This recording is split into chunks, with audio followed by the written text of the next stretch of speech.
l'Empire Inca, la première superpuissance des Amériques, et sa fabuleuse capitale, Cusco. La taille et le prestige de l'Empire Inca n'avaient pas d'égal dans le Nouveau Monde. Il y a près de 600 ans, cette civilisation a connu une formidable expansion. En moins d'un siècle, elle a bâti le plus grand empire de l'Amérique précolombienne. Comme toutes les cultures, les Incas aspiraient à l'éternité. Mais cet empire s'est effondré sous le choc de la conquête espagnole. Une poignée de mercenaires a eu raison de dizaines de milliers de soldats incas. Les découvertes archéologiques permettent de mieux comprendre l'incroyable destin de cette civilisation. Cusco était une cité magnifique, sans doute la plus belle d'Amérique du Sud à cette époque. La culture inca a bâti un fabuleux empire avant de disparaître de la surface de la Terre. Des entailles, des os brisés, un degré de violence inédit. Pour percer les secrets de la civilisation inca, nous allons déconstruire sa capitale, Cusco, reconstituer ses fabuleux sanctuaires et plonger dans ses recoins les plus obscurs.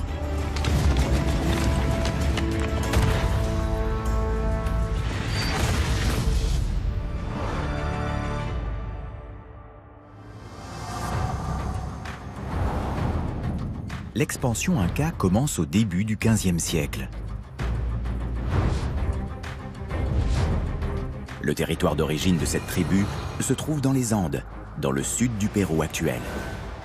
À son apogée, l'empire s'étend sur près d'1 million de kilomètres carrés et 6 pays actuels d'Amérique du Sud. Il comprend des déserts, des montagnes et des monuments extraordinaires. Mais il y a près de 6 siècles, cette puissante civilisation péruvienne s'effondre,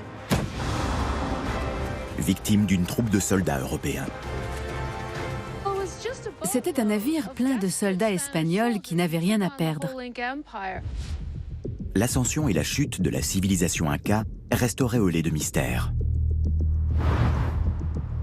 Comment cet empire a-t-il pu se développer si rapidement et s'effondrer si facilement? La réponse se trouve en partie ici, à Cusco, l'étonnante capitale des Incas. La ville moderne recouvre un labyrinthe de pâtés de maisons. C'est le cœur de la métropole inca, les vestiges d'un réseau urbain complexe. Il y a 5 siècles, Cusco était l'une des plus grandes villes d'Amérique du Sud. Elle abritait des dizaines de milliers d'habitants. C'était le centre névralgique de l'Empire Inca. Cusco était si riche que ses temples étaient couverts d'or. Pourtant, elle n'a pas résisté à l'assaut des troupes menées par les Espagnols. Comment ce puissant empire s'est-il effondré? Sabine Island nous guide à travers la trame complexe de cette société. L'Empire était une mosaïque de peuples, de langues et de cultures. En réalité, il comptait très peu de vrais Incas. Une tribu de 40 000 personnes contrôlait un empire de plus de 10 millions d'habitants. Il s'agissait de peuples alliés ou soumis par les armes. Au sommet de cette pyramide se trouvait un seul homme. L'Empire Inca était divin, sacré. Les sujets ordinaires n'avaient pas le droit de le regarder en face.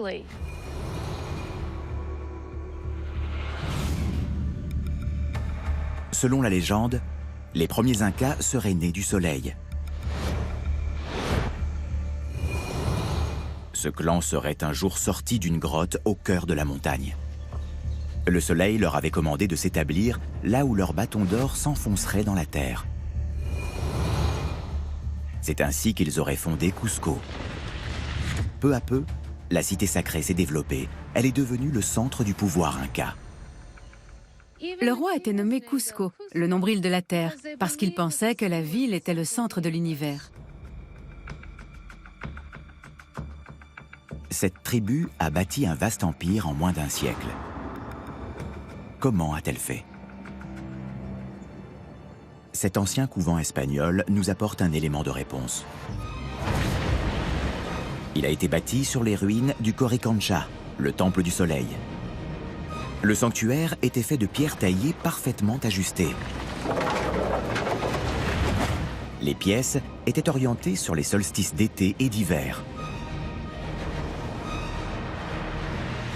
La salle du soleil abritait les momies des anciens souverains incas.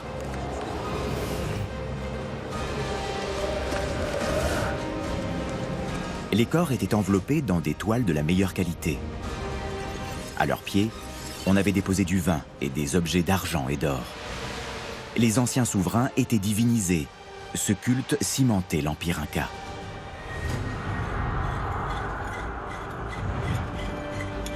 Roxana Gómez Torres dirige les fouilles d'une nécropole riche d'enseignements. Elle est située à Bella Vista, dans les environs de Lima, à 500 km à vol d'oiseau de Cusco. Une équipe pluridisciplinaire d'une quarantaine de personnes fouille le site depuis plusieurs années.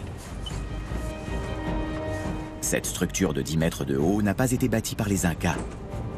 Elle est l'œuvre d'une autre culture, les Ishma.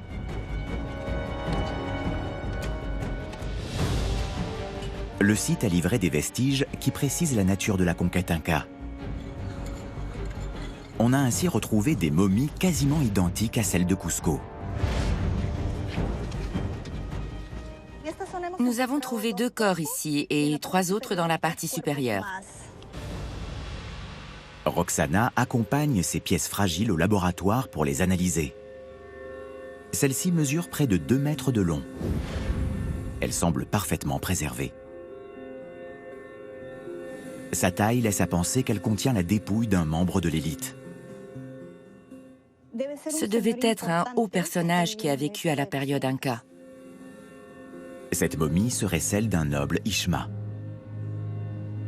Mais elle est enveloppée dans une étoffe de style Inca. Du côté du dos de la momie, on a un tissu à carreaux avec des carrés clairs et foncés. Et l'enveloppe est entièrement faite en toile de coton. L'enveloppe est affublée d'une fausse tête pour lui donner une silhouette humaine. C'est un élément typique des momies de l'élite. Le rite d'inhumation est pratiquement identique à celui des Incas. L'analyse au rayon X révèle d'autres influences Incas, comme des outils en cuivre. Ici, on peut voir les pincettes. Les hauts personnages étaient inhumés avec certaines de leurs possessions. Des pics à cheveux en métal et les coquilles de spondyles venues de l'océan. Tout indique qu'il s'agissait d'un seigneur local. Ces objets précieux étaient des cadeaux des Incas dont il était le vassal. L'homme était donc un allié des Incas. Les conquérants s'étaient acquis son allégeance en le comblant de présents. C'était l'une de leurs stratégies pour assujettir de nouveaux territoires. Il soumettait le chef et à partir de là, il pouvait contrôler toute une région. Ces alliances ont permis aux Incas de bâtir un vaste empire. Ils gouvernaient cette bande de terre de 3000 km du nord au sud depuis Cusco. Tous les seigneurs des centres administratifs importants et les différents responsables provinciaux étaient convoqués à la capitale. Cette domination avait des effets positifs. Jusque-là, les tribus des Andes étaient en état de guerre permanente. Les Incas ont imposé leur pouvoir fédérateur et apporté la stabilité et la sécurité. En cas de sécheresse ou d'épidémie, les Incas considéraient de leur devoir de nourrir et de soutenir les sujets fidèles. Les chefs locaux pouvaient être reconnus comme citoyens d'honneur de l'Empire. Ils devenaient Incas par privilège. Les souverains de Cusco leur octroyaient des terres et un statut prestigieux.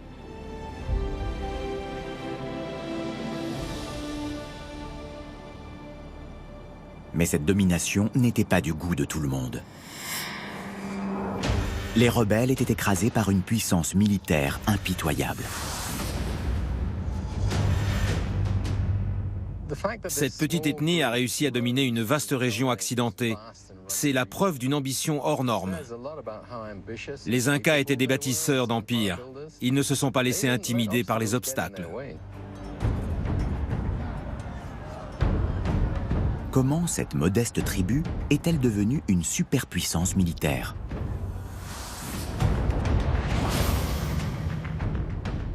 Peter Frost a écrit de nombreux livres sur les Incas et explore la région depuis plus de 30 ans. Il connaît bien les techniques de combat de l'époque. Le musée de l'or du Pérou, à Lima, abrite de très nombreuses armes Incas. Elles permettent d'imaginer le déroulement des combats à cette période. Cette arme est un mélange de massue et d'armes de jet. Voici comment on l'utilisait. Cette lanière permettait de l'attacher au poignet. On tenait la corde de cette manière. Et à l'autre bout, on a la masse. On imagine la puissance avec laquelle on pouvait frapper la tête de l'ennemi. Les armes de la période incaïque paraissent assez simples. Elles ont pourtant permis de construire un empire. Peter Frost se rend dans un village à 30 km de Cusco. On y a préservé des traditions séculaires. Bonjour.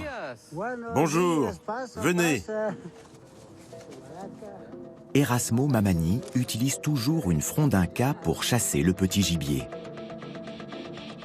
Vous tuez un renard à combien de mètres avec ça? À 200 mètres. Des chroniques espagnoles du XVIe siècle décrivent l'usage que les Incas faisaient de ces frondes.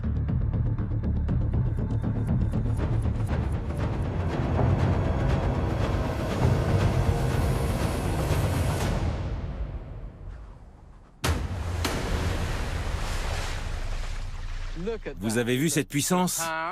C'est à la fois violent et précis. Imaginez 10 000 guerriers Incas munis de ces frondes et qui projettent des pierres en même temps. Les Incas utilisaient aussi des bolas. Erasmo nous explique leur fonctionnement. Avec cette arme, on peut faire tomber des gens. Ces 3 pierres s'enroulent autour d'eux. Les bolas permettaient d'entraver les jambes de l'ennemi. On pouvait donc immobiliser l'adversaire à distance.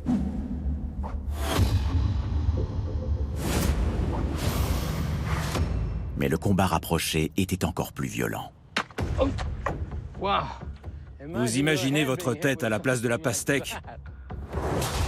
La puissance de ces armes est impressionnante. Mais les Incas n'étaient pas les seuls à les utiliser. Leurs ennemis disposaient du même arsenal. Alors comment ont-ils pu enchaîner les victoires? Les Incas déployaient leurs troupes de façon plus efficace. Ils étaient plus précis et mieux coordonnés. C'est leur discipline et leur sens de l'organisation qui leur a permis de remporter toutes ces batailles.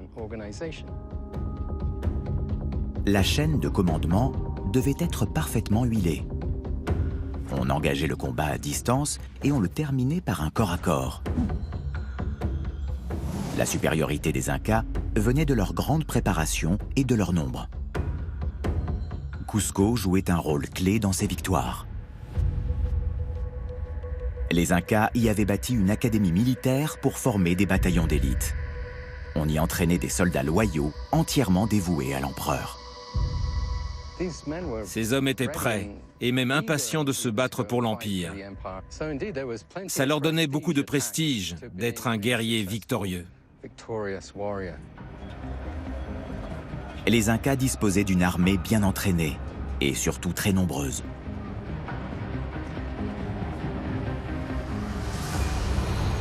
Cette puissance leur conférait un atout déterminant, le pouvoir d'intimidation. La frayeur qu'ils suscitaient n'a cessé d'augmenter à mesure que l'Empire s'étendait. Avant la bataille, le roi offrait une chance à l'ennemi de se rendre. En échange, le vaincu devait payer un tribut à échéance fixe.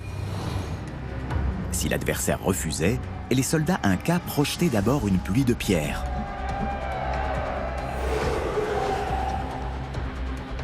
Ensuite, des troupes armées de massues à pointe et de gourdins fondaient sur l'ennemi.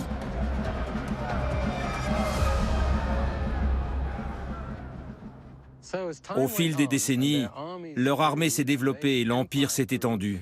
Ils sont devenus une force irrésistible, la plus grande armée d'Amérique du Sud. À partir du début des années 1430, les Incas vont s'étendre à un rythme effréné. En un peu moins d'un siècle, ils vont conquérir en moyenne 11 000 km² par an. Mais en quittant les Andes, ils vont s'opposer à de grandes civilisations rivales. L'une d'elles est alors particulièrement brillante, la culture Chimú. L'empire Chimú était très étendu et très riche. Il a dominé cette région pendant plus de 500 ans. L'empire Chimú se trouve à 1600 km au nord-ouest de Cusco. C'est une bande de terre désertique située dans l'actuel Pérou entre l'océan et les Andes. En dépit de faibles ressources en eau, les Chimú ont bâti une civilisation prospère.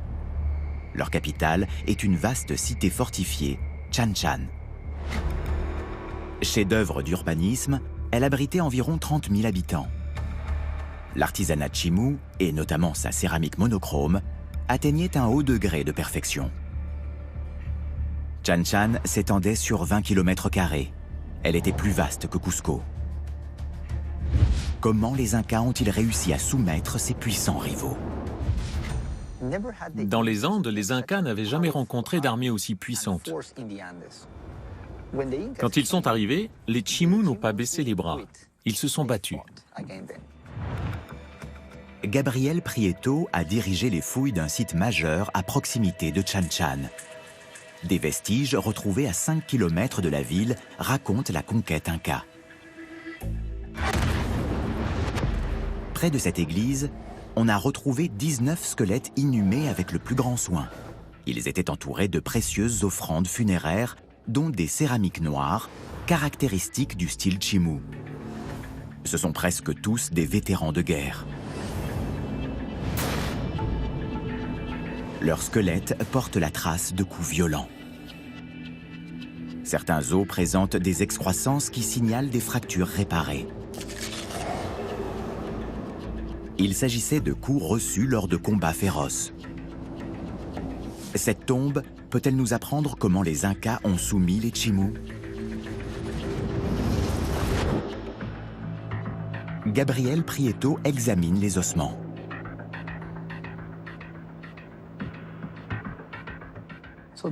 Ces squelettes évoquent une période violente de la civilisation Chimú. Cet individu, qui était un homme adulte, a connu une mort très brutale. L'examen des corps révèle autre chose. Ce qui est inhabituel chez cet individu, c'est qu'il porte de nombreuses blessures aux côtes. Mais elles ont presque toutes guéri. Il est possible qu'il ait combattu les Incas dans sa jeunesse et qu'il ait survécu à ces fractures.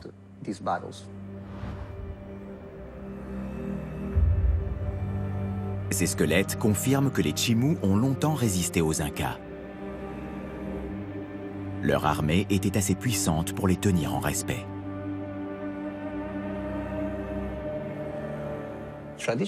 On imagine traditionnellement les Incas comme un royaume puissant, parce qu'ils ont conquis la quasi-totalité des tribus qui peuplaient les Andes préhispaniques. Mais quand ils sont arrivés dans cette région, ils se sont heurtés à un redoutable adversaire qui leur a tenu tête pendant de nombreuses années. La machine de guerre inca se serait-elle enrayée? Comment ont-ils fini par vaincre les Chimú? Quand les armées incas sont arrivées dans ces plaines côtières, ils n'étaient pas préparés à la résistance des Chimú. Ils ont donc changé de tactique. Les armes et la diplomatie avaient échoué. Il leur restait la ruse. Ils ont ainsi trouvé le point faible de Chanchan, le manque d'eau. Ils se sont aperçus que la cité de Chan Chan était entourée par de formidables canaux d'irrigation. À partir de là, ils ont vu qu'en coupant l'alimentation en eau, ils pouvaient battre les Chimú. Les Chimú ont alors tenté de creuser des puits dans l'enceinte de la ville. Mais les Incas ont fini par soumettre ce puissant rival. La guerre n'était pas terminée pour autant. L'Empire Inca devait désormais compter avec des dizaines de milliers de vaincus rétifs à son pouvoir. La rébellion était un danger permanent. Mais là encore, les Incas avaient une stratégie imparable. Après la conquête du royaume Chimú, les Incas ont déplacé une grande partie de la population aux extrémités de l'Empire. C'est ce qui a empêché les Chimú de se rebeller. On voit ainsi les méthodes autoritaires employées par les Incas pour contrôler ce peuple. Mais les mesures ne s'arrêtaient pas au déplacement de population. Pour prévenir toute révolte, les Incas ont interdit aux Chimú de porter des armes. Ils ont aussi fait venir les meilleurs artisans Chimú à Cusco. Ils les ont alors contraints à créer des objets en l'honneur des dieux Incas. C'était un peu comme les Romains obligeant les artistes grecs à travailler à Rome. C'était l'insulte suprême. Les Incas ont ainsi réduit à néant la capacité de résistance des Chimú. La méthode était bien rodée. On soumettait d'abord l'ennemi par les armes. Puis on le punissait pour servir d'exemple. La conquête était totale. Les Chimú ne sont que l'un des nombreux peuples vaincus par les Incas. La survie de l'Empire dépendait de sa capacité à prévenir et à réprimer les révoltes. Mais comment faire sur un territoire de près d'1 million de kilomètres carrés? Pour les Incas, il était crucial d'arriver rapidement sur les lieux. Il fallait mater les révoltes rapidement pour éviter qu'elles ne s'étendent. Sabine Island nous emmène sur les traces du formidable système de communication Inca.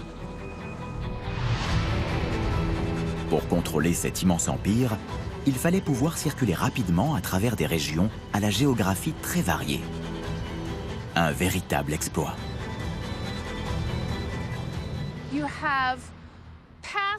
On a des défilés qui descendent vers des vallées, entourées de très hautes falaises. On a des rivières à franchir, et puis sur chaque rive, un terrain très accidenté.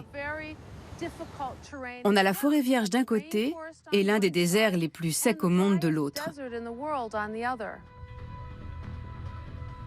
Pour commencer, il fallait donc construire un vaste réseau de communication, le Capac Ñan. Selon les historiens, ce réseau est le plus grand qui ait jamais existé au monde. Il a pratiquement entièrement disparu, mais on continue d'en retrouver des sections. Le Capac Ñan était structuré autour de 2 axes longs de 6000 km. Des routes transversales reliaient cette double artère principale.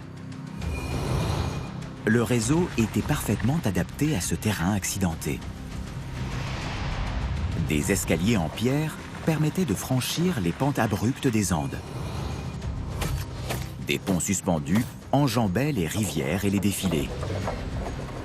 Certains mesuraient 45 mètres.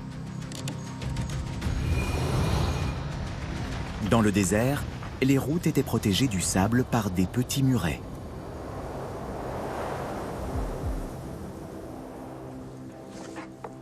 Comment utilisait-on ce réseau en cas de rébellion?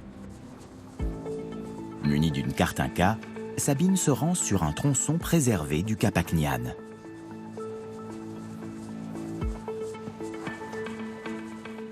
Voilà, nous sommes sur la grande route des Incas. L'emplacement correspond exactement à ma carte Inca. Un peu plus loin, on trouve la section principale du Capac Ñan. Ici, la route fait 5 mètres de large, la taille standard de l'époque. C'est une autoroute militaire. Cette largeur permettait aux soldats de circuler facilement. Ce chemin reliait toutes les régions de l'Empire à la capitale, mais l'infrastructure ne suffisait pas. Le génie des Incas est d'avoir su l'exploiter efficacement. La route était jalonnée de relais de poste. Dans chacun d'eux, 2 ou 3 courriers se tenaient prêts à partir. Ces athlètes couraient d'un poste à l'autre. Un message pouvait ainsi franchir plus de 240 km par jour. Il fallait moins de 17 jours pour communiquer d'un bout à l'autre de l'Empire. Tout sujet qui se rebellait savait que les autorités en seraient très vite informées. Les relais, ou tambours, abritaient aussi des garnisons. Les grandes routes comme celle-ci avaient des tambours à intervalles réguliers. Dans la ville voisine, on pense qu'il y avait une garnison d'1 millier de soldats. Ces petits complexes étaient disposés tous les 20 km. En cas de rébellion locale, les soldats arrivaient très vite pour la réprimer. Et si la situation s'envenimait, on envoyait chercher des renforts à Cusco.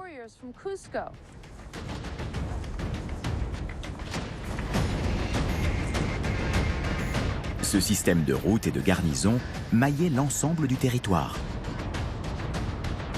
C'était un puissant moyen de dissuader les fauteurs de troubles.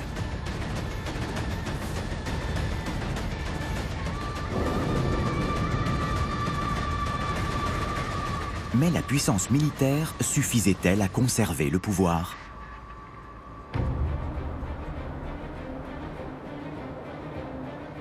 Au début du XVIe siècle, l'Empire Inca s'étend sur près d'1 million de kilomètres carrés.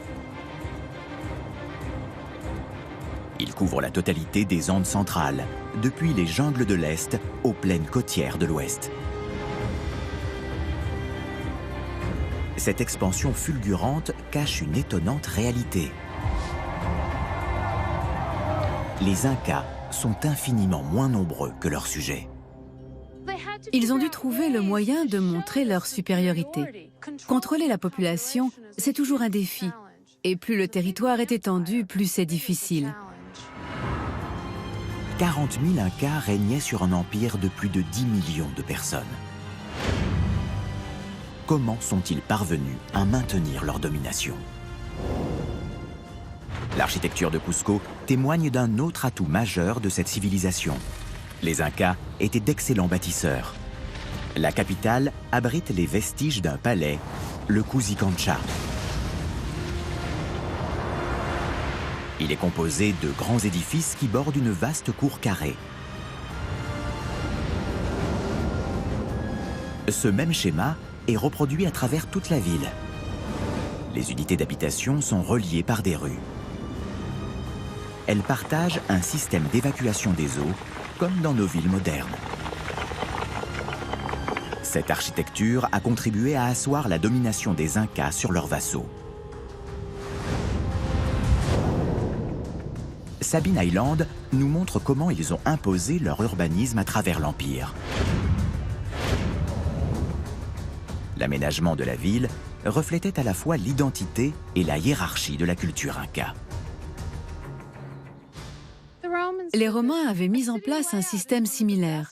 L'architecture permet d'imposer sa volonté sur un grand empire, surtout quand on détruit la façon de faire locale pour imposer la sienne. Le Cusicancha est un parfait exemple de l'urbanisme inca. Ces caractéristiques se retrouvent dans de nombreuses villes conquises. Cette porte est très intéressante. On voit ici ce qu'on appelle un double jambage, ce qui indique un rang élevé dans la société. La porte de forme trapézoïdale est très caractéristique de l'architecture inca. Les canchas, ou parcelles d'habitation, témoignent aussi de l'ingéniosité technique des Incas.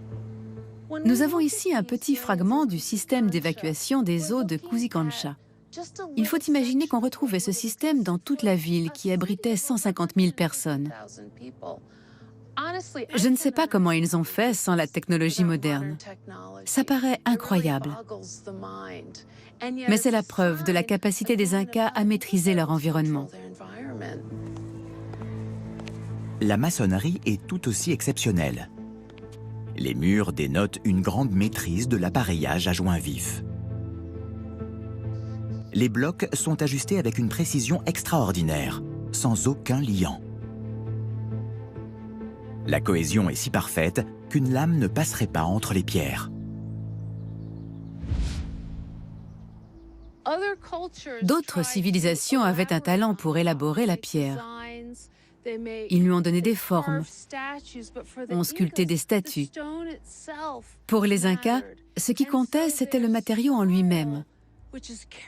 Et leur style très caractéristique nous frappe par sa pureté et sa grande sobriété.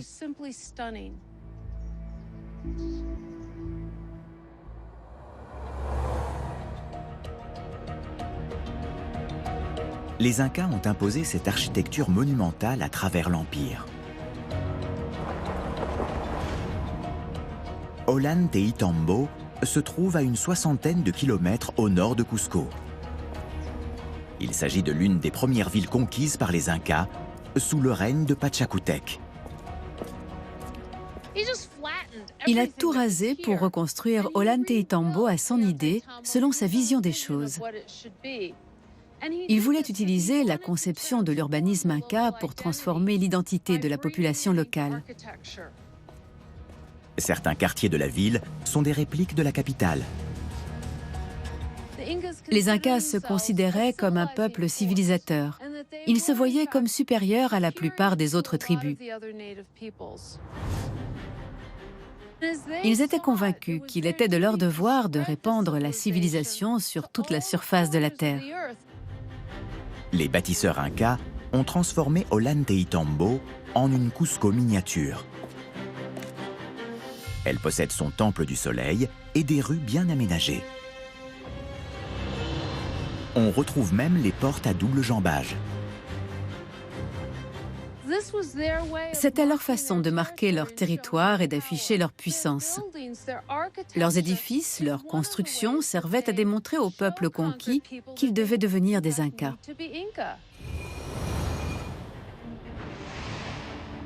Entre les mains des Incas, l'urbanisme devient une arme politique.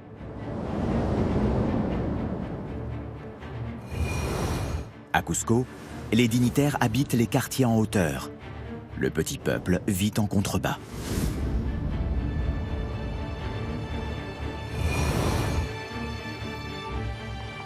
Quand les Incas conquièrent une ville, ils réservent les secteurs prestigieux à l'élite. Cette distinction spatiale apparaît dans tout l'Empire. La hiérarchie sociale est inscrite dans la structure des villes. Les sujets l'ont constamment sous les yeux. Les Incas ont ainsi imposé leur culture à des millions de personnes. Mais le pouvoir isole. À mesure que l'Empire grandit, Cusco et son élite dirigeante risquent de perdre le contact avec le peuple.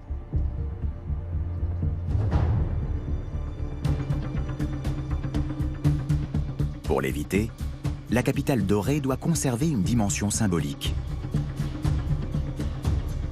Il faut montrer que Cusco est bien le nombril du monde.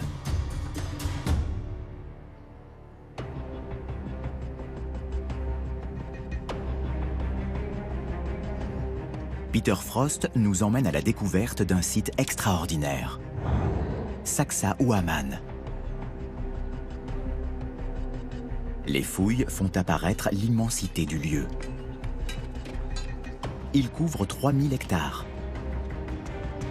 Ces blocs mégalithiques comptent parmi les plus gros de l'Amérique préhispanique. C'est un ensemble cyclopéen. Sacsayhuaman était le plus grand édifice de Cusco. C'est un très bon point de départ pour qui veut comprendre les Incas et leur empire. Sacsayhuaman a toujours été considéré comme un fort destiné à protéger Cusco. Mais ce complexe avait peut-être une autre fonction. Son gigantisme devait frapper d'effroi les chefs venus de lointaines provinces.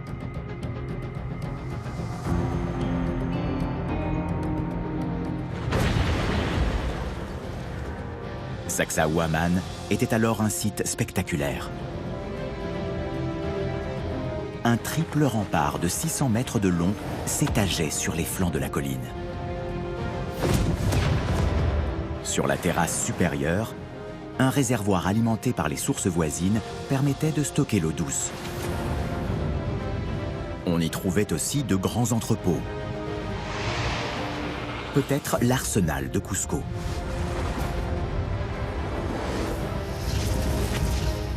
Sacsayhuaman était-elle davantage qu'une simple forteresse?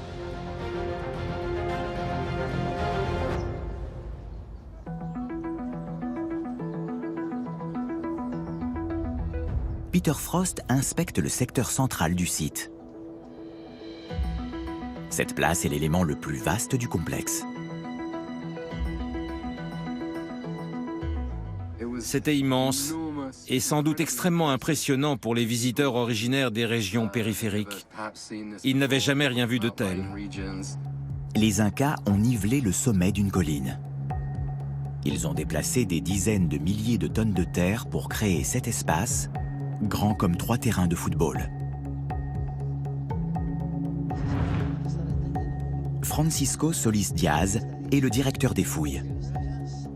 Selon lui, la place était à la fois un lieu de cérémonie et un espace sacré. Les Incas se devaient d'impressionner la population avec des cérémonies somptueuses. Les historiens pensent que des festivités organisées par l'élite inca réunissaient chaque année des milliers de sujets. Le clou du spectacle, c'était l'empereur lui-même. Des gens issus de tous les milieux assistaient à la cérémonie. Les Incas régnaient sur la population et ils devaient afficher leur pouvoir et impressionner le peuple pour qu'il sache qui était le chef.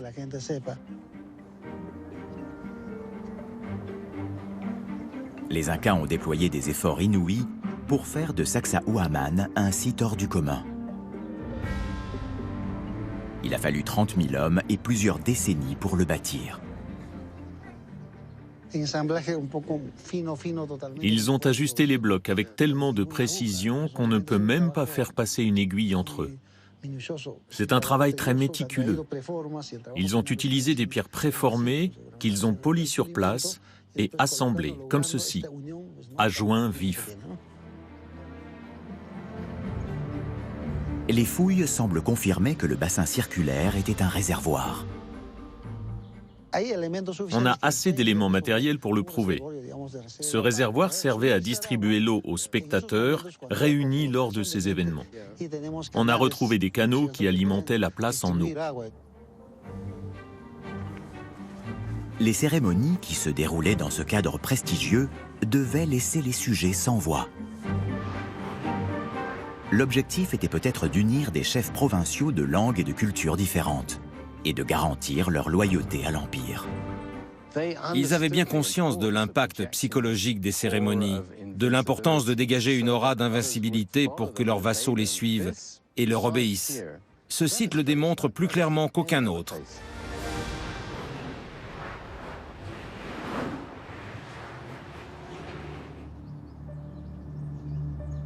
Mais les Incas n'exigeaient pas seulement l'unité politique. Ils demandaient aussi qu'on partage leur foi. Comment ont-ils persuadé leurs sujets de la supériorité de leur religion?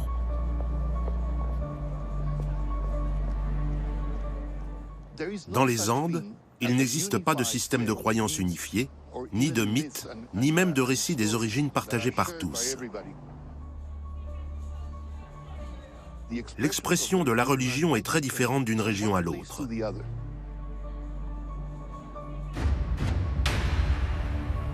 D'autres civilisations péruviennes, comme les bâtisseurs des pyramides de Caral, ou ceux qui ont dessiné les lignes de Nazca, ont inscrit leur foi dans le paysage.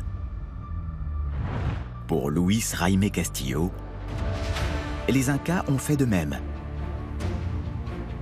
Mais ils ont choisi un terrain d'expression différent, la ville elle-même.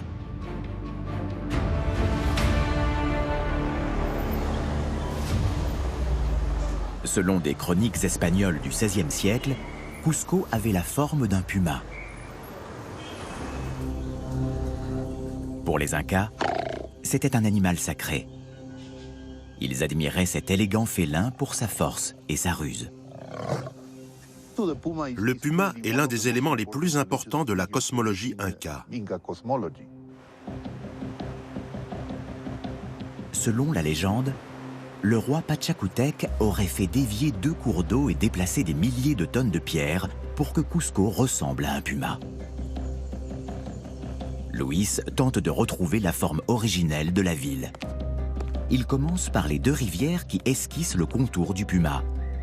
Aujourd'hui, leur cours est souterrain. Il utilise d'anciennes cartes pour les localiser. Nous nous trouvons à l'endroit où les 2 rivières se rejoignent. C'est la place Pumapchupan.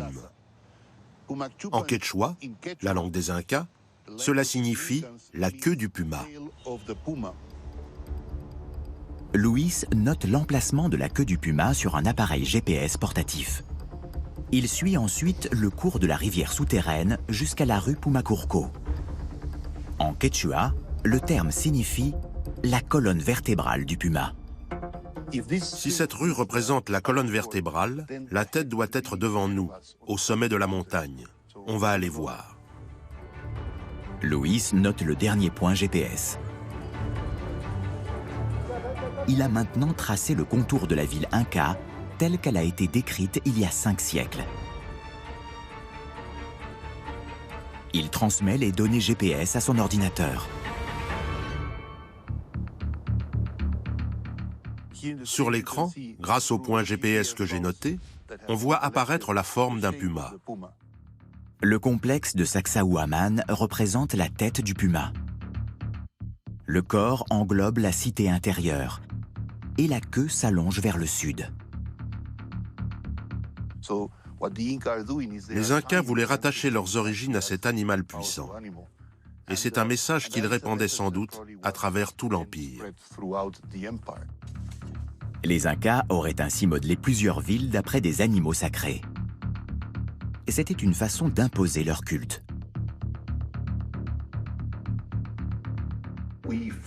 Nous avons survolé le Machu Picchu avec un drone pour en faire une modélisation. Et voici ce que donne la reconstitution du site en 3D. Vous allez voir, c'est exceptionnel. La modélisation en 3 dimensions montre que cette cité d'altitude a la forme d'un oiseau.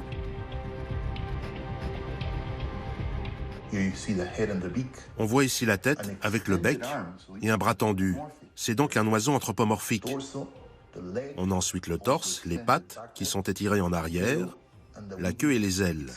C'est intéressant parce que selon certains chercheurs, le terme Pichu de Machu Picchu signifierait justement oiseau. La modélisation du site de Paramonga fait apparaître un autre symbole religieux. Le complexe a la forme d'un lama. On distingue très bien sa tête, ses pattes et même la queue. Il s'agit peut-être de la partie émergée de l'iceberg. D'autres cités auraient ainsi la forme d'un animal. Les Incas ont peut-être disséminé ces gigantesques symboles religieux partout dans l'Empire.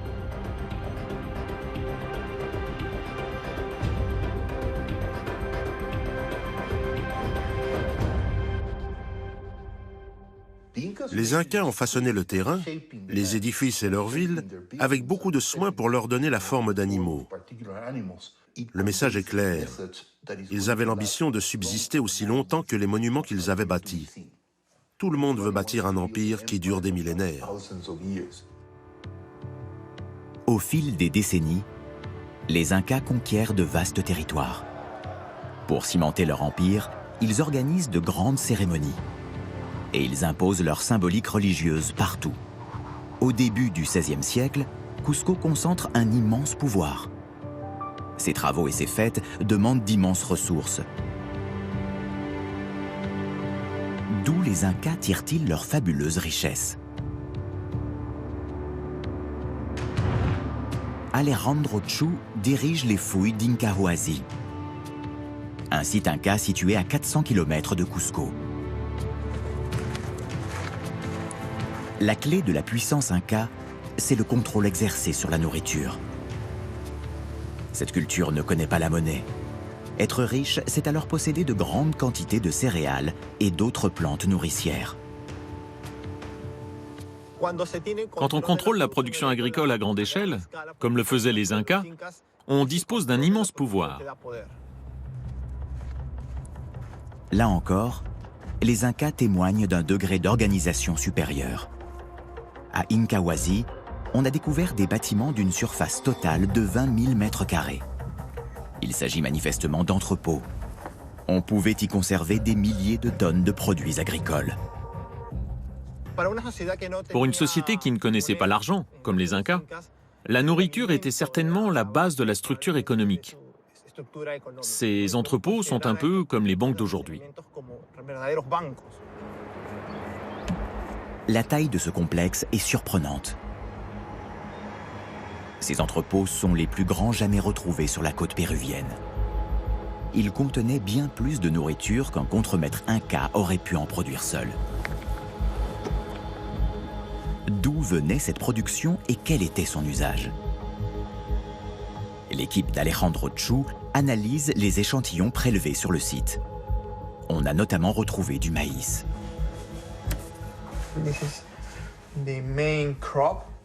C'est la principale plante qui était stockée sur le site. Et on peut dire que l'Empire Inca a été bâti sur le maïs.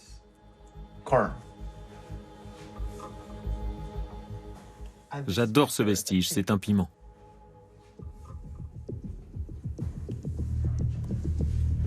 Les analyses montrent que ce maïs était cultivé dans les vallées environnantes. Il s'agissait sans doute d'un tribut payé par les populations soumises. Les sujets donnaient 100% de leur production à l'État, qui en redistribuait ensuite une certaine proportion. Le seul site d'Incahuasi permettait de stocker des milliers de tonnes de maïs. Et il existait des centaines d'entrepôts comme celui-ci à travers l'Empire. Les Incas ne possédaient pas de livre de compte écrit. Comment pouvaient-ils s'assurer que chaque district avait payé sa part? Et comment gérait-il le flux de ces immenses ressources? En 2013, l'équipe d'Alejandro Chu a fait ici une découverte exceptionnelle. Dans ces entrepôts vieux de 5 siècles, sous les piments, les cacahuètes et les haricots noirs, les archéologues ont trouvé de curieux objets. Il s'agit de cordelettes enchevêtrées. Elles paraissent sans importance, et pourtant, ces arrangements de nœuds ne doivent rien au hasard. Les ficelles de couleur sont nouées selon un code bien précis. Elles sont la clé de la formidable administration inca. Ces étranges colliers sont ce qu'on appelle des quipus. On en a souvent retrouvé dans les tombes incas, mais jamais encore à l'endroit même où ils étaient utilisés, comme ici. Ces ficelles de fibres nouées servaient à noter des informations, y compris des nombres. Elles permettaient aussi de compter à la manière de nos calculatrices. Les quipus sont des ensembles de cordelettes dont chaque nœud représente un chiffre. On peut déterminer le total en fonction du nombre de boucles du nœud. Ici, par exemple, on a peut-être 8, 3 et 5. Et cette suite correspond à un nombre. Un nœud simple comme celui-ci représente le chiffre 1. Ces quipus permettaient sans doute de noter le montant du tribut payé par chaque secteur. Ce système était utilisé dans tout l'Empire. Les quipus étaient des instruments très puissants. Ils permettaient aux Incas de tenir les comptes de la production au sein de l'Empire. C'était donc un outil de contrôle de la population. Les quipus étaient l'arme fatale de l'administration inca. Mais le système du tribut accentuait sans doute le ressentiment des peuples conquis.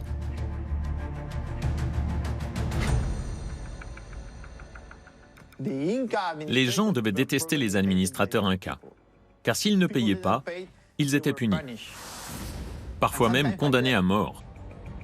Les méthodes incas étaient si impopulaires qu'elles ont provoqué des révoltes. Quand vous avez un tel degré de mécontentement, l'émeute n'est jamais très loin. On a des preuves de révolte en de nombreux endroits pendant la période inca. On sait que les rébellions étaient réprimées avec beaucoup de brutalité. On a même des récits de l'époque qui parlent de lacs devenus rouges à cause du sang des personnes tuées.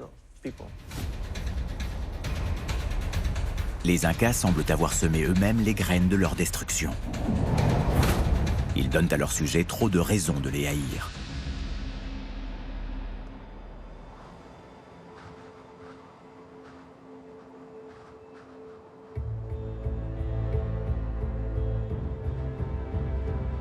Au début du XVIe siècle, les Incas ont bâti le plus grand des empires précolombiens. Ils ont annexé de nombreuses tribus. Leurs armées ont écrasé de puissantes cultures rivales. Et ils ont édifié des monuments qui sont entrés dans l'histoire. Aucun autre peuple d'Amérique n'avait jamais atteint une telle puissance, et tout cela a été construit en un siècle. Ça démontre une sacrée ambition. L'empire est immense et puissant. Mais il cache des dissensions. Les Incas se sont étendus très rapidement. Certains pensent d'ailleurs qu'ils étaient trop étendus. L'Empire comptait énormément de langages et de cultures. C'était une vraie poudrière. Ces lignes de fracture allaient être exploitées par un envahisseur sans pitié.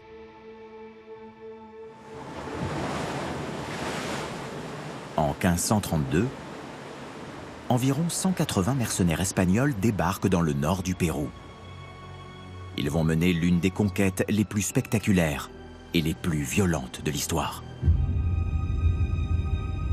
En quelques années, ils ont vaincu le puissant empire inca. Comment expliquer leur victoire? Qui sont ces aventuriers capables de s'attaquer à 10 millions de personnes et de gagner? Comment sont-ils arrivés sur la côte occidentale de l'Amérique du Sud? L'Estrémadure, en Espagne. À la fin du XVe siècle, cette province pauvre est un réservoir de déshérités et d'aventuriers. Francisco Pizarro fait partie de ces enfants illégitimes élevés dans la misère. Comme tant d'autres, il va chercher fortune ailleurs et finit par échouer aux Amériques.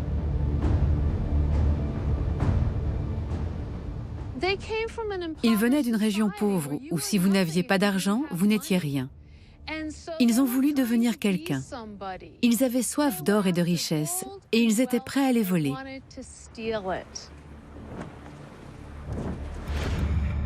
L'Europe est alors abreuvée de récits de cités d'or qui n'attendent que d'être pillées.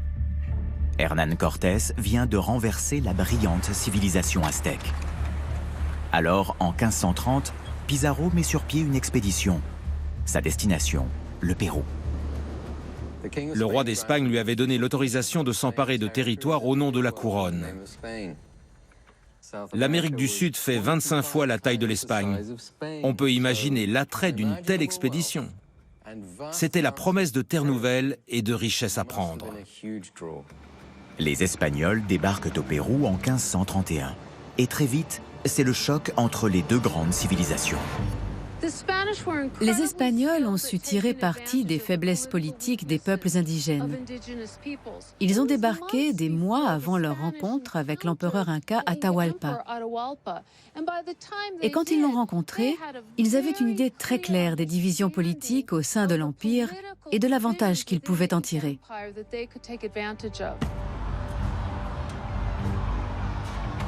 Les Incas ignorent l'objectif de ce petit groupe d'hommes venus du bout du monde.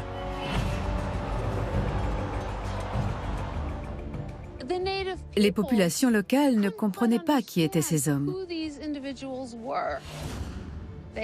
Ils avaient de la barbe, ils ne se lavaient pas très souvent. Et quand certains ont vu ces conquistadors monter sur leurs chevaux, Ils ont cru qu'il s'agissait d'une créature hybride, mi-homme, mi-animal. Les peuples américains ne comprennent pas davantage la soif d'or des Européens. Pour eux, ce métal n'a pas de valeur matérielle. Il est considéré comme la sueur du soleil. Les Incas aimaient l'or. Il n'y avait pas d'argent dans l'Empire, donc on ne faisait pas un usage monétaire de ce matériau. Mais l'or était magnifique. Il était sacré. On en faisait des objets d'une extraordinaire beauté. Les Incas l'utilisaient pour glorifier leur dieu, mais aussi leur ethnie. Où se trouvent les trésors qui ont attiré les Espagnols?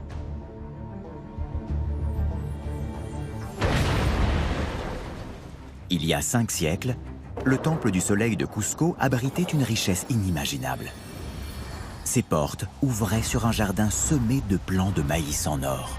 On y trouvait une vingtaine de statues de lamadors en taille réelle.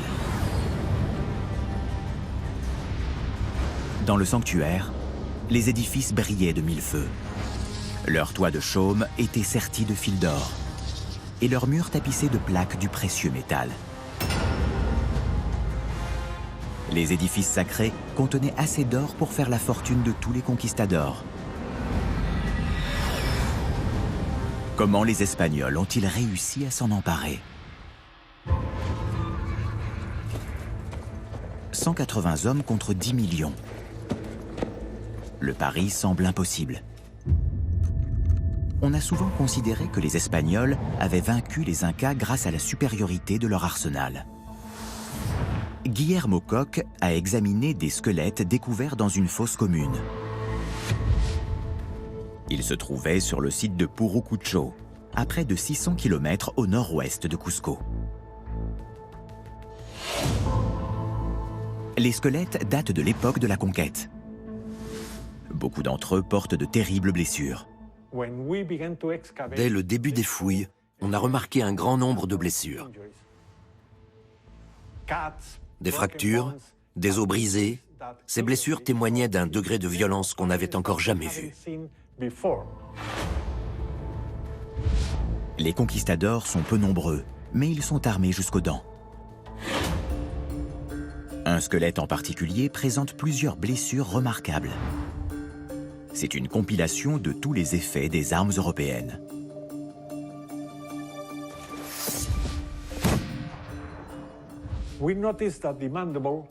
La mandibule a été fracturée.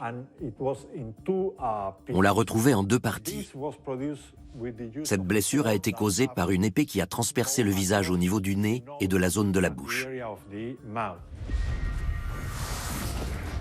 Les Espagnols disposent des meilleures épées de l'époque. Tolède est alors réputée pour la qualité de ses lames d'acier. Elles sont à la fois solides et souples. Une arme fatale dans les mains d'un soldat expérimenté. Les Espagnols possèdent aussi des lances. Et ils s'en servent avec une rare brutalité.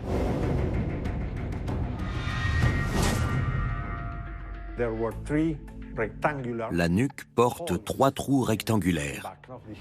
Ces blessures ont été infligées avec une longue lance, alors que l'individu se trouvait face contre terre. Mais pour les Incas, la pièce la plus étonnante de l'arsenal espagnol était l'arme à feu.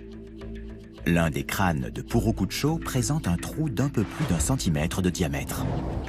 Guillermo Koch a même retrouvé le bout d'os qui a été expulsé par la balle il y a 5 siècles. Il est en parfait état.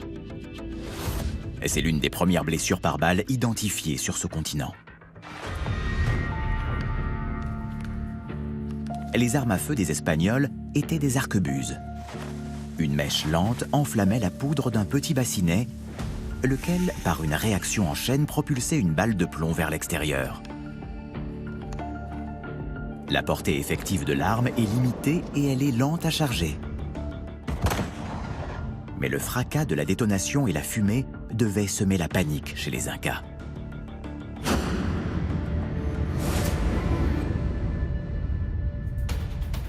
Les Espagnols n'avaient pas seulement des armes redoutables. Certains avaient des chevaux. Cet animal n'existait pas en Amérique du Sud. Un conquistador armé, monté sur son cheval de guerre, était un adversaire effrayant. Un cavalier espagnol culminait à 2,50 m. Protégé par son armure, il pouvait charger, disperser les lignes ennemies et revenir rapidement en sécurité. Les conquistadors utilisaient même leurs chevaux pour blesser les Incas.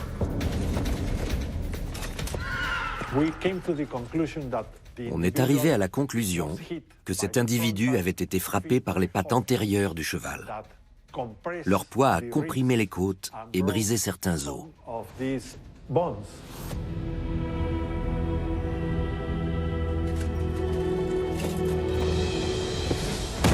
Cette supériorité militaire aurait donné aux Espagnols leur première grande victoire. La capture de l'empereur Inca, Atahualpa. Le chef des conquistadors a organisé une rencontre hors de la capitale.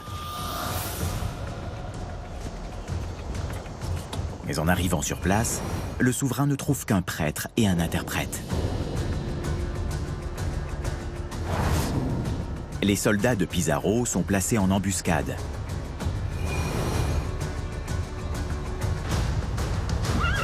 Au signal, la cavalerie sonne la charge et se met à tirer. L'immense armée d'Atahualpa prend la fuite. L'empereur est pris en otage. Pour le sauver, les Incas versent une fabuleuse rançon d'or et d'argent.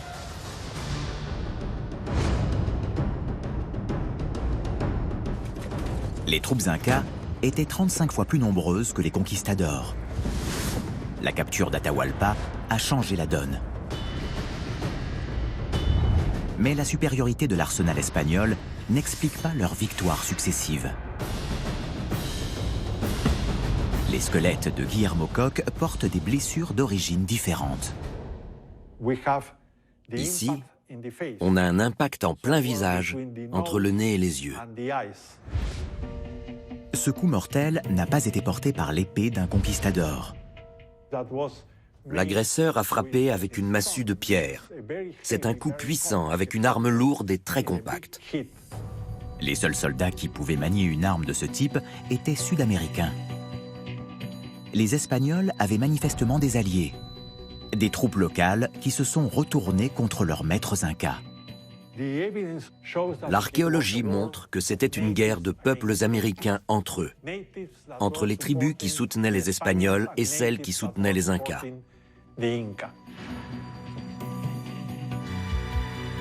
Lorsqu'ils débarquent au Pérou, les Espagnols découvrent un empire profondément divisé. Ils vont habilement tirer parti de ces tensions sociales et politiques. Les Espagnols sont arrivés à un moment critique de l'histoire inca. Il y avait d'une part une terrible guerre de succession pour départager les deux empereurs potentiels. Et d'autre part, les familles royales de Cusco s'appropriaient les meilleures terres du pays et laissaient très peu de choses au peuple.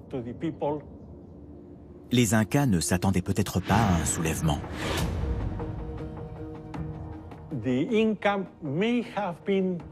Les Incas ont dû être un peu surpris quand certaines tribus les ont abandonnés pour soutenir les Européens, les Espagnols. Au cours de l'année qui suit, les conquistadors s'avancent au cœur de l'Empire. Après quelques combats, les populations locales se rendent d'elles-mêmes. Grâce aux belles routes Incas, les Espagnols arrivent rapidement à Cusco. L'Empire tombe quasiment sans résistance. Mais les Incas sont loin de s'avouer vaincus, et leur ancienne capitale reste l'enjeu principal de la reconquête.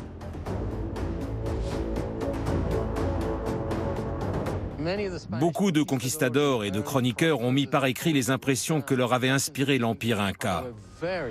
Et tous ont été frappés par Cusco. Ils ont décrit une ville magnifique, bien supérieure à ce qu'on voyait en Espagne. Cusco est le rêve de tout conquistador, une fabuleuse cité d'or. En 1536, 3 ans après la victoire espagnole, Cusco est le lieu d'un terrible affrontement. les Incas assiègent la ville. Ils sont parvenus à s'emparer de Sacsayhuamán.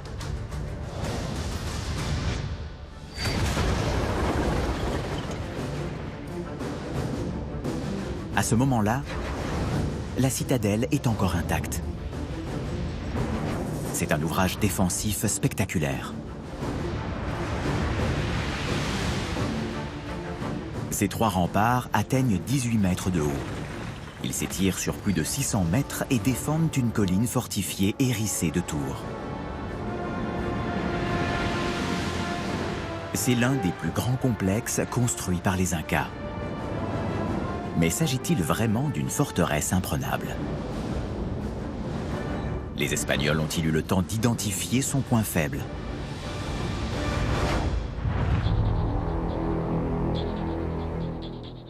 Peter Frost connaît bien l'histoire de Sacsayhuamán. Il nous explique l'ampleur du défi pour les Espagnols. La citadelle paraît plus impressionnante encore que nos châteaux forts.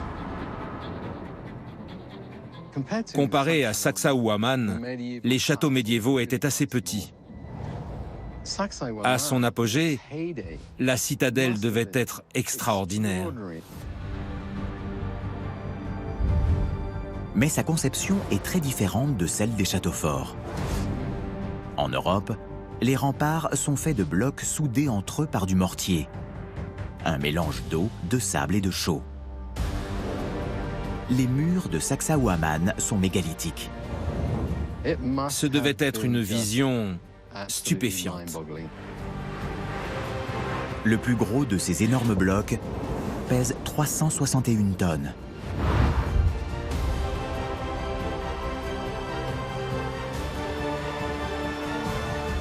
Les Incas les ont taillés de façon à ce qu'ils s'ajustent parfaitement, sans aucun liant. L'équipe de Francisco Solís Diaz, le directeur du site, restaure actuellement les murs de Sacsayhuamán. Pour l'archéologue, les Incas avaient construit un chef-d'œuvre d'ouvrage défensif.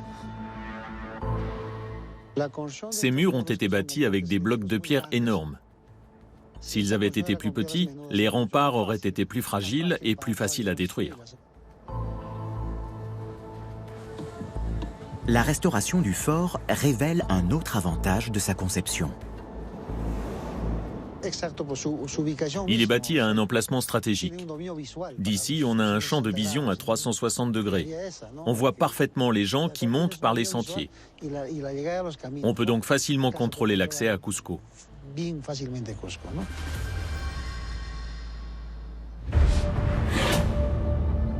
Sacsayhuamán est un monstre de pierre.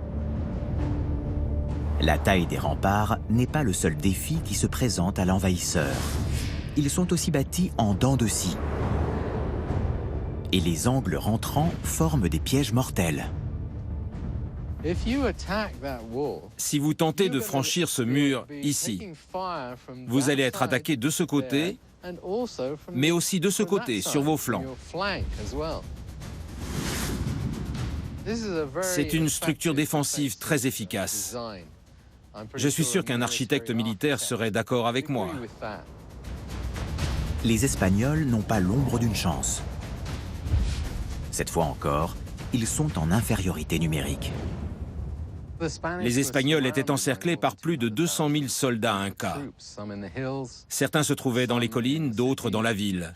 Les grands généraux étaient ici, dans Sacsayhuamán. Les Espagnols se trouvaient sur cette éminence, ils étaient très exposés. Il n'était pas question d'envisager un siège long et ils n'avaient pas de possibilité de battre en retraite ou de fuir. Il leur fallait trouver le point faible et attaquer tout de suite. Où est le défaut de la cuirasse? Comment les Espagnols ont-ils pris Sacsayhuamán et mis un terme au siège de la ville? Peter Frost croit connaître la réponse. Du côté ouest, les remparts sont moins hauts. On voit que ces murs sont plus bas que ceux qui se trouvent là-bas, du côté principal. Ici, ils font la hauteur de 2 hommes. Là-bas, c'est au moins 4. C'est peut-être par ici que les Espagnols se sont introduits dans la forteresse.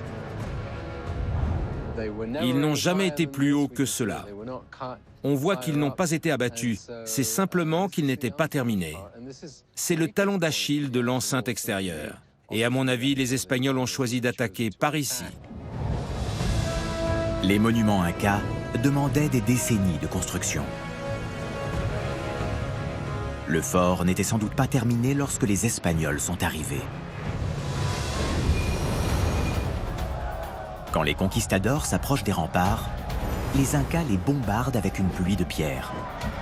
Les Espagnols doivent battre en retraite. Ils changent alors de tactique. À la faveur de la nuit, ils escaladent les remparts de la forteresse.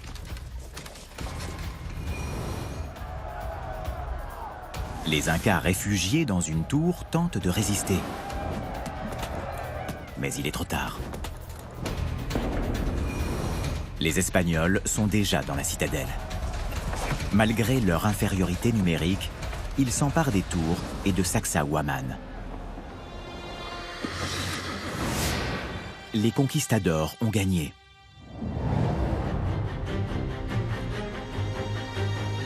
Le roi Inca se replie dans les montagnes. Il ne parviendra pas à reprendre sa cité sacrée. Pizarro et les chefs conquistadors s'approprient les appartements royaux de Cusco. Ils se partagent le reste de l'Empire, comme le roi d'Espagne les y a autorisés. Ils ont détruit le plus grand empire des Andes. Mais ils font désormais face à un défi plus grand encore. Le gouverner. Une fois au pouvoir, les Espagnols se retrouvent dans la même situation que les Incas. Ils doivent gouverner un immense territoire. Le roi d'Espagne avait offert aux chefs des conquistadors de devenir les gouverneurs des pays conquis. Les Espagnols voulaient donc se débarrasser des chefs indigènes pour prendre leur place. Comment une poignée d'Européens vont-ils imposer leur culture à des millions de personnes? On trouve des éléments de réponse dans le couvent Santo Domingo de Cusco. C'est l'un des plus beaux édifices construits par les Espagnols après le sac de la ville. À première vue, il ressemble à n'importe quel édifice catholique. Le plan de son église est en forme de croix latine. Et pourtant, il cache un secret. Les Espagnols l'ont bâti sur l'un des sanctuaires les plus sacrés des Incas. À l'extérieur, on distingue encore le mur de soutènement du Temple du Soleil. Ce choix n'a pas été fait au hasard. Il s'agissait d'éradiquer la religion de l'ancienne élite. Qu'est-il arrivé au reste de la ville?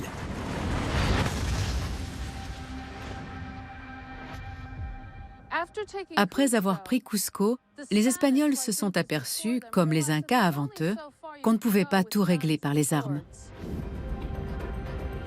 Sabine Island nous montre comment les conquistadors ont remplacé la culture inca par la leur. Les Espagnols ont parfois démantelé les édifices de Cusco pierre par pierre. Ces pierres ont été taillées par des Incas. Leur examen a montré qu'elles venaient de Sacsayhuamán, mais elles ont été réutilisées pour bâtir cette église. On le voit au mortier espagnol qui sert de lion. La ville fourmille d'exemples de ce genre. Ce bloc rectangulaire est un magnifique exemple de travail inca. On voit le piquetage dû au marteau inca, mais aujourd'hui il fait partie des murs d'un couvent. Les Espagnols ont démantelé les monuments incas et recyclé leurs pierres pour bâtir leurs propres édifices.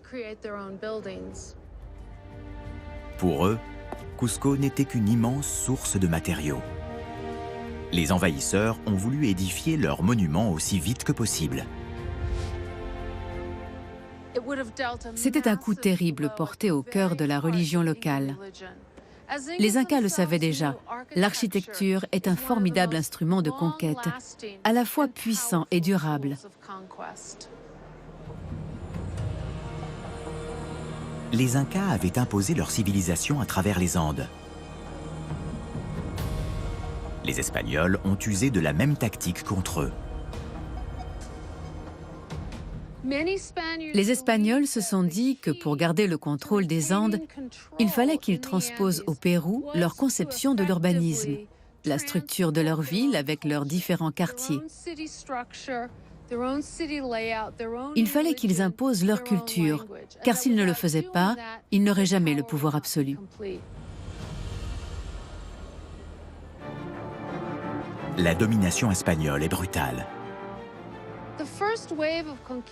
La première vague de conquistadors s'est déchaînée avec une violence inimaginable contre les indigènes. Je pense que le Pérou a vécu la pire de toutes les conquêtes européennes. Ils ont rencontré les mercenaires les plus cruels, les plus brutaux, les moins éduqués. Les Espagnols veulent totalement éradiquer la culture inca. Les statues d'or sont fondues et transformées en milliers de lingots. Les édifices royaux et les dernières reliques incas sont pillées. Cette pièce contenait les momies des empereurs incas, mais les Espagnols les ont volées car bien sûr elles contenaient de l'or et des bijoux. Bientôt, il ne reste rien de cette civilisation complexe et raffinée.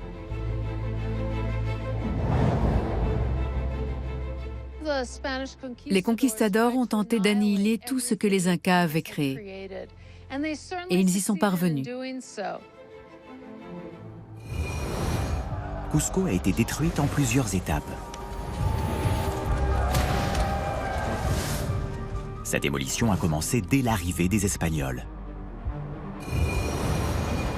Les conquistadors ont dépouillé la capitale de son or.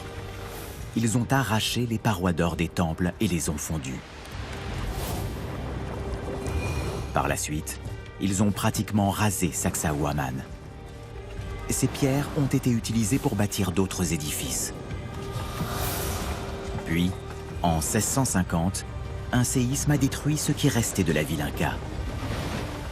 Les Espagnols l'ont alors rebâtie à l'image d'une ville européenne.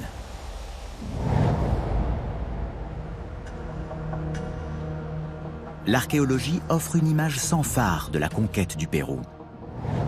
180 conquistadors ont mis à genoux un empire. Ils en sont devenus les maîtres. Les Espagnols considéraient leur civilisation comme meilleure que celle des Incas. Et ils voulaient donc l'imposer à la place de celle-ci. Les Incas ont tenté de résister à cette conquête. Pendant de nombreuses années, ils ont conservé leur religion et leur culture. Des découvertes archéologiques récentes permettent d'en savoir davantage sur cette période. Elles confirment la longue résistance des Incas. Nous retournons à Bella Vista, à 500 km de Cusco. Roxana Gomez Torres y a fait une découverte troublante. Les vestiges d'un massacre commis par les conquistadors après leur arrivée au pouvoir. On ne pensait pas retrouver des corps de cette époque. C'est une période de transition difficile, avec la résistance contre l'invasion espagnole. Donc, c'était très surprenant. Les hommes jetés dans cette fosse auraient été des alliés des Incas. Ils auraient pris part à une rébellion contre les Espagnols en 1536. Mais les squelettes ne sont pas uniquement masculins. Le charnier contient aussi les corps de femmes et d'enfants. Nous avons ici le crâne d'une femme percé de 5 impacts. Ces blessures sont vraiment étonnantes. Ici, nous avons le crâne d'un enfant qui devait avoir 6 ans. Il a été frappé violemment dans cette zone. Il ne porte pas de traces d'autres coups. Selon Roxana, il s'agirait d'une exécution sommaire pour punir une rébellion. Les blessures par balle indiquent que les tueurs étaient probablement espagnols. On va prélever un échantillon au niveau du point d'impact. Il faut procéder avec beaucoup de précaution. On va prélever l'échantillon à l'endroit où on a le plus de chances d'avoir des traces microscopiques du projectile. On va essayer d'avoir des poussières de matière qui se sont déposées lors de l'impact.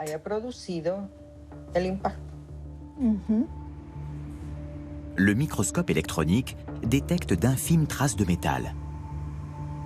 On voit apparaître des molécules de fer et de cuivre.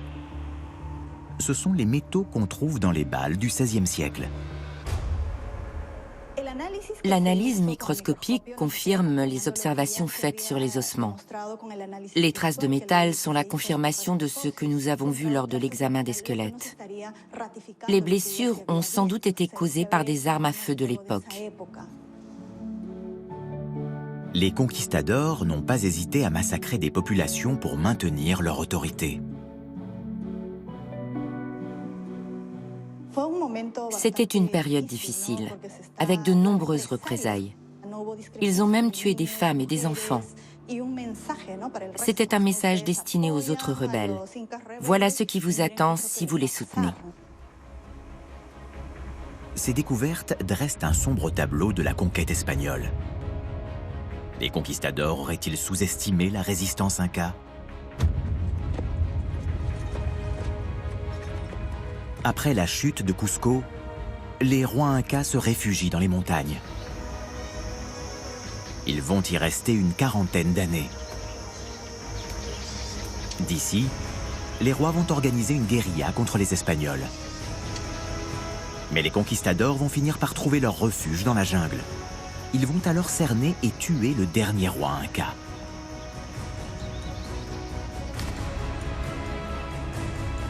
Les Espagnols ont-ils vraiment réussi à éradiquer les croyances locales? Selon Alejandro Chu, les Incas ont continué à pratiquer leur religion en secret. Et ce culte n'a pas duré quelques décennies, mais plusieurs siècles.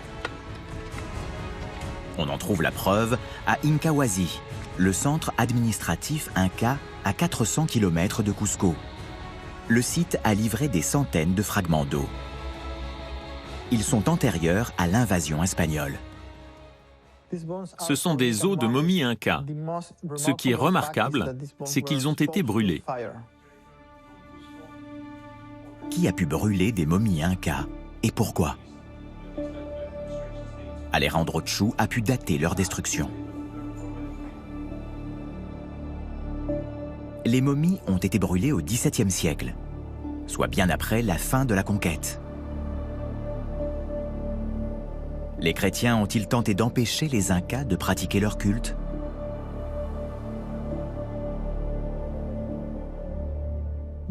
Nous pensons que les prêtres catholiques ont tenté d'éradiquer ce culte ancestral. Ils auraient donc brûlé les momies devant toute la population. Le but était de détruire définitivement la religion andine. Ces momies brûlées sont l'un des derniers chapitres de la religion inca. Les Espagnols ont mis plusieurs siècles à effacer le culte des momies. Il reste une énigme. Qu'est-il arrivé au peuple inca? Il semble avoir disparu de la surface de la Terre. Une découverte sensationnelle a permis de lever une partie du mystère. Elle a été faite en 1985 sur l'Aconcagua, à l'extrême sud de l'ancien empire inca. Des alpinistes sont tombés sur la dépouille momifiée d'un jeune garçon. Il se trouvait dans une structure en pierre semi-circulaire. Son corps était enveloppé de plusieurs épaisseurs de textile et entouré d'offrandes. Les analyses ont montré qu'il avait été sacrifié lors d'un rituel inca. On l'avait emmené dans les montagnes, drogué, puis tué d'un coup sur la tête. Le corps était si bien préservé que 5 siècles plus tard, son ADN était intact.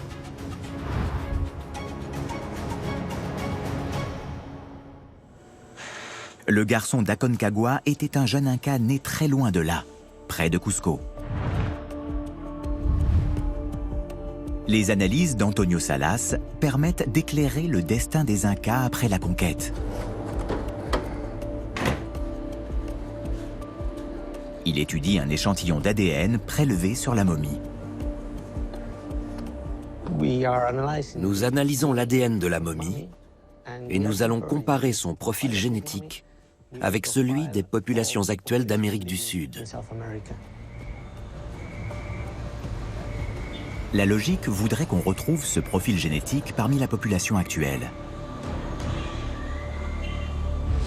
Mais les résultats sont troublants. Ce profil a pratiquement disparu, comme si les Incas s'étaient volatilisés. On voit une augmentation de la population jusqu'à l'arrivée des Européens. À partir de ce point, on observe un déclin. Les Espagnols ne se seraient pas contentés de prendre le pouvoir. Ils auraient aussi massacré des milliers de familles Incas. Sommes-nous en présence d'un génocide? Le déclin de la population Inca peut être dû à des conflits militaires, mais il est aussi lié au mariage avec des Européens. Au fil du temps, son ADN s'est dilué. Un autre facteur a joué un rôle crucial dans le déclin de la population Inca. Quand les Espagnols ont débarqué, ils ont apporté des tueurs invisibles. Des maladies inconnues des populations américaines, dont la variole. Leur système immunitaire n'était pas adapté pour combattre ces virus. L'arrivée des Européens a été tragique pour les Incas. Pour les ethnies locales, cette maladie était une bombe à retardement. On sait qu'aujourd'hui encore, en Amazonie, quand les populations indigènes entrent en contact avec des personnes d'autres régions, elles sont très vulnérables aux maladies.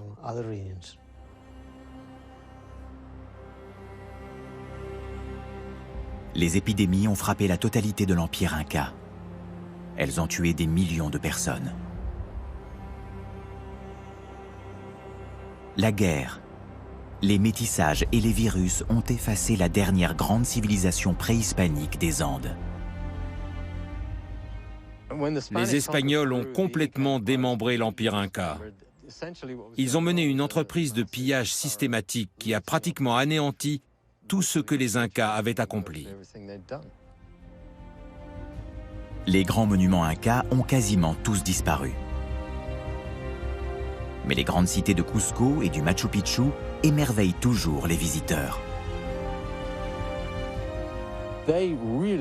L'Empire Inca était une première absolue dans l'histoire de cette région. Cette civilisation a accompli un exploit d'une ampleur inimaginable en à peine un siècle.